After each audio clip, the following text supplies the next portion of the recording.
Hi எல்லாருக்கும் welcome to sports and stories. Chennai super Kings vs Mumbai Indians match முடிஞ்சிருக்கு. இதில் CSK win பண்ணியிருக்காங்க. So match எப்படி போச்சு என்ன அப்படின்றது இந்த வீடியோவில் பார்க்கலாம். சிஎஸ்கே டாஸ் வின் பண்ணி பவுலிங் சூஸ் பண்ணாங்க. சிஎஸ்கேவை பொறுத்த வரைக்கும் ரச்சின் ரவீந்திரா, சாம் கரன், நூர் அகமத், நாதன் அலிஸ் இந்த 4 ஃபாரினரோட ஓப்பன் பண்ணியிருந்தாங்க.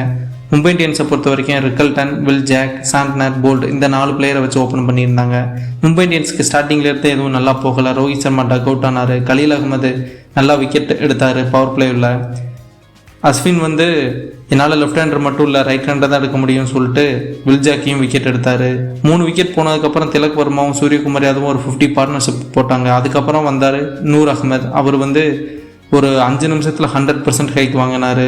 ஐபிஎல் ஆக்ஷனில் 5 கோடியிலேருந்து 10 crores அப்படியே ஒரே ஜம்ப்பு வாங்கினார். ஸோ அவர் 4 விக்கெட் எடுத்து ஒரு 130 பொட்டலாம் போட்டலாம் அப்படின்னு நினைக்கும் போது தீபக் சஹர் ஒரு 2 4 2 6 அடிச்சு ஒரு டீசென்ட் 155 அப்படின்றது கொண்டு வந்தார்.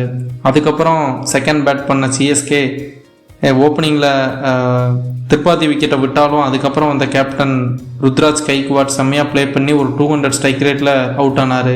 அவர் அவுட் ஆனதுக்கப்புறம் தான் மறுபடியும் மேட்ச் மும்பை பக்கம் வந்துச்சு. பட் இருந்தாலும் கடைசியில் செம்மையாக ஃபினிஷ் பண்ணாங்க.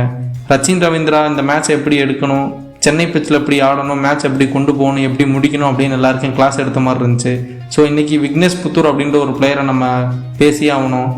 மேட்சை சென்னையிட்டேருந்து கொஞ்சம் மும்பை பக்கம் கொண்டு கொஞ்சம் ஒரு 2 பக்கம் யார் ஜெயிப்பாங்க அப்படின்னு கொண்டு போனதே விக்னேஷ் புத்தூர் தான். ஸோ பார்க்கலாம் இந்த ஐபிஎல்ல அவர் எப்படி இதுக்கப்புறம் பெர்ஃபார்ம் பண்ணுறாங்க அப்படின்னு சொல்லிட்டு. டாட்டா, பை பை.